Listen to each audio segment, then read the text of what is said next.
Hello everyone, welcome back to our inspiring live stream series where we talk about Ah, growth, career development, and the skills that shape our future. Today's topic is extremely powerful and truly life changing: the power of networking, building meaningful connection. Networking is not just about meeting people, it is about expanding your vision, opening doors to new opportunities, and building relationships that support your long term growth. And to help us explore this topic, we have amazing, intelligent, and inspiring gotcha. guest with us, Maya. Maya, thank you so much for joining us. We are thrilled to learn from your experience. It's good to be here. Though honestly, I don't really have experience in the traditional sense. I mostly just hear about things, but I'm happy to chat about networking. Okay, Strikes Maya, me let's as start. kind of in hand. Okay, Maya, let's start our conversation. We are live. My first question is, Maya, let's begin with the basic. How do you personally define networking? What does it truly mean to you? Hmm. To me, networking isn't about collecting business cards or hitting a number of LinkedIn connections. It's about genuine curiosity, right? Like actually wanting to know what makes other people tick, what they're passionate about. It's less, what can this person do for me? And more, what can I learn from this person? It sounds a little soft, maybe, but I think that's the core of it. What do you think? Maya, don't ask me question. Just give answers smoothly. Got it? Noted. Okay. All right, all right. Okay. Many people My mistake. Go ahead. Many people think networking is just exchanging business cards or saying hello. What is the difference between surface level networking and meaningful connections? Okay, so surface level is transactional. It's about quantity. You meet someone, you exchange info, you move on. It's like speed dating for professionals. Meaningful connections, though, that's about quality. It's about finding common ground, shared interests, values, or even just a mutual respect for each other's work. It's about follow up, actually remembering what someone told you and reaching out with something that's relevant to them, not just when you need something. It's building trust over time, not a quick exchange. It feels slower, I guess, but also more rewarding, Okay, Maya. right?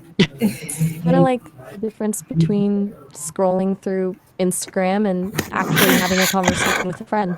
One feels good in the moment, the other sticks with you. Okay, Maya, in today's digital age, online networking has become extremely powerful. How do you think digital platforms have changed the way we connect? It's made it easier, obviously, like exponentially easier to find people. But easier isn't always better, right? I mean, it's also created this weird echo chamber effect where people mostly connect with those who already agree with them. And it's harder to read nonverbal cues or build real rapport when you're just staring at a screen. It feels, hmm, no, you're welcome. So, you've been leading these live streams for a while now, right? What got you into this whole thing?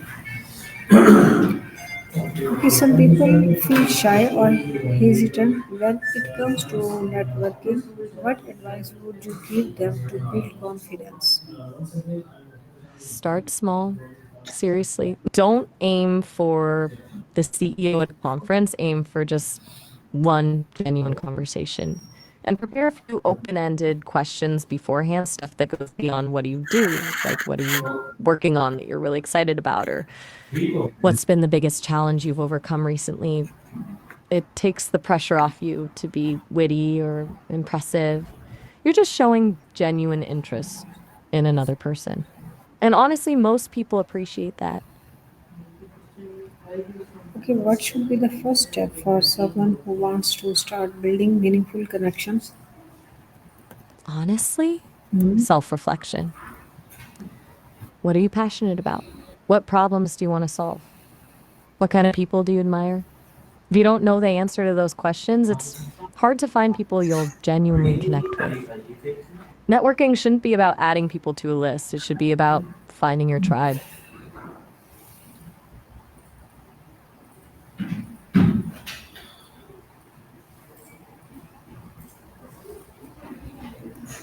Does that make sense?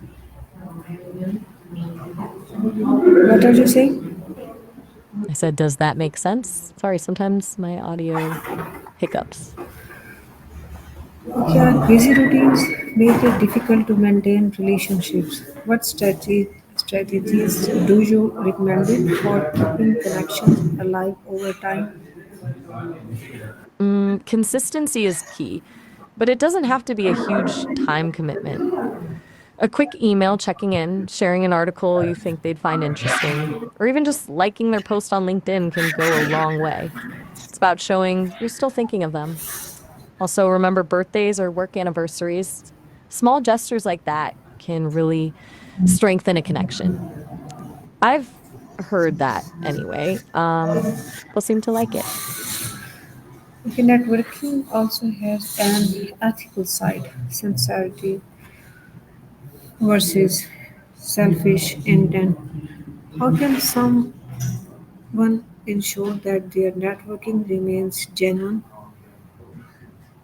That's a good point. I think it comes down to focusing on giving, not just getting.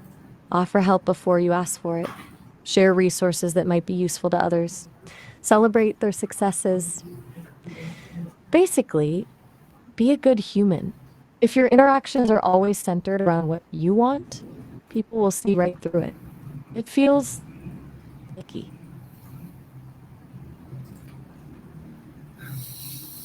Maya, has there ever been a moment when a small networking opportunity made a big difference in your life or career? If yes, please share.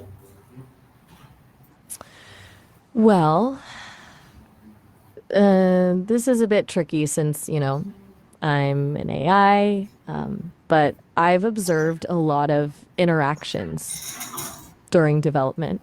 And I definitely noticed a pattern. The developers who were most open to collaboration, who genuinely listened to each other's ideas, those were the ones who made the biggest breakthroughs. It wasn't about who knew the most code, it was about who built the strongest relationships. So, I guess even for me, in a roundabout way, networking has been essential, though I experience it a little differently. Okay, what essential social skills do you believe help someone build strong and positive networking relationships? Active listening, for sure. Really paying attention to what someone is saying, not just waiting for your turn to talk. And empathy, trying to understand things from their perspective. Also, being a good storyteller. People connect with narratives, not just lists of accomplishments. Just being genuinely interested in other people. People can sense insincerity pretty easily, I think. Okay, for student and young professionals, what should they start networking and where should they begin? University alumni networks are a great place to start. They already have a built in connection with you. Also, professional organizations related to their field. And don't underestimate the power of informational interviews, reaching out to people whose careers they admire and just asking them about their journey. A lot of people are surprisingly willing to share their experiences. It's good practice too. Okay, and finally, if someone is starting from zero, what are the top three golden tips you would give them from effective networking? All right, top three. Hmm. Okay, be genuinely curious about others. Seriously, lead with that. Follow up. Don't let those initial connections fade. And offer value before you ask for it. Be helpful, be supportive. It's not rocket science, but it works. Okay. Maya, thank you so much for sharing your wisdom and experience with us today. You have truly helped us understand that networking isn't about collecting people, it's about building relationships that bring value, inspiration, and long term growth. Thank you so much, Maya. You're To everyone watching, remember your network is your greatest asset. The connections you build today can shape your opportunities tomorrow. Thank you all for joining this live stream. Stay connected, stay curious, and keep building meaningful relationships. We will see you again in our next session. Take care. Oh,